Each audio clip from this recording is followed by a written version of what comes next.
¿Cómo afecta el incremento del salario mínimo a la clase alta? No solo los trabajadores informales, ni quienes ganan el salario mínimo o pertenecen a la clase media enfrentan los efectos de un aumento desproporcionado del salario mínimo, como lo vimos en los videos anteriores. También los hogares de ingresos altos, que según la DIAN son quienes superan los 4.200.000 mensuales por persona, se ven afectados, aunque de una manera menos visible. En Colombia, ese grupo, que según la DIAN es la clase alta, los que ganan más de 4.200.000, representa una minoría muy pequeña de la población, alrededor del 2,8%, según la clasificación del DANE. Son los ingresos más elevados del país, pero no reciben ajustes salariales proporcionales al aumento del salario mínimo. A diferencia de quienes ganan el mínimo, cuyo aumento es obligatorio por decreto, los salarios altos se ajustan por negociación individual, por políticas internas de empresa o en muchos casos no se ajusta en absoluto y es totalmente legal. Mientras el salario mínimo puede incrementar en 2 dígitos en un solo año, los ingresos altos suelen crecer muy por debajo de ese ritmo o permanecer estancados en términos reales. Sin embargo, el problema es que los costos sí suben. El salario mínimo sigue operando como una referencia para múltiples precios de la economía, para los costos de la economía, en los arriendos, en la vivienda, en la administración, en los costos de transporte, de servicios, de educación, de mano de obra especializada, etc.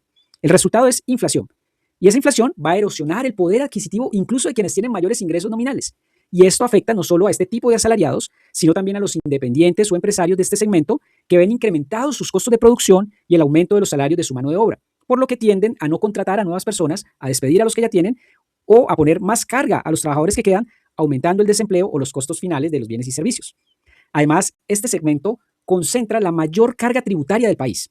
Aunque representan apenas una fracción de la población, es el grupo que paga la mayor parte de los impuestos de renta, además de otros tributos y contribuciones que directa o indirectamente se ajustan con base en el salario mínimo o en la inflación que éste impulsa, como por ejemplo, a ellos se les incrementa la seguridad social, las tarifas administrativas, los costos fiscales o cuasi fiscales, los aportes a subsidios en las facturas para los estratos más bajos o los topes y requisitos legales, etcétera. En la práctica, muchos de los costos fiscales, que son los que ellos asumen, prácticamente del sistema terminan recayendo sobre este grupo reducido de personas. A esto se suma un efecto menos discutido, la compresión salarial. Cuando el salario mínimo sube rápidamente, las empresas tienden a aplanar las escalas salariales superiores para sostener los costos, limitando aumentos para profesionales, técnicos o cargos altos. Esto reduce los incentivos, frena la movilidad salarial y deteriora la relación entre experiencia, productividad y remuneración. Conclusión. Aunque quienes ganan más de 4.200.000 mensuales representan apenas el 2,8% de la población en Colombia, no se benefician proporcionalmente de los incrementos del salario mínimo, pero sí absorben buena parte de sus efectos indirectos, inflación, mayor presión tributaria y estancamiento salarial relativo. El aumento desmedido del salario mínimo no corrige desigualdades estructurales, las redistribuye de forma ineficiente y termina afectando a todos, incluso a quienes erróneamente se asumen que no les impacta.